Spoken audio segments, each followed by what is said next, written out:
A da li ste znali da u Libanu postoji najveća brojanica na svetu sa 59 perli, dugačka neverovatnih 600 metara, koja vodi do krsta Vaskrsenja?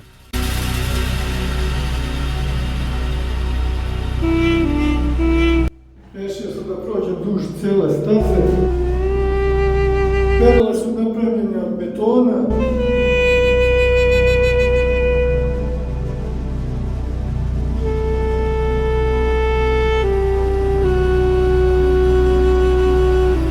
I evo kako sve to izgleda.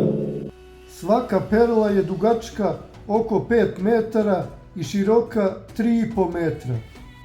Zamišljena kao prolazna molitvena staza, hodočasnici mogu bukvalno hodati unutar šupljih betonskih perli dok se mole.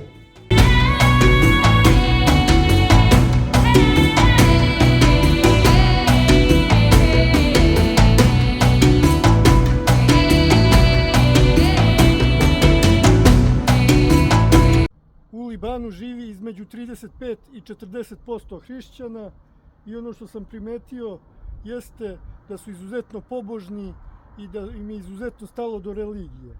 Zato su verovatno i opstali sve ove vekove na ovim prostorima.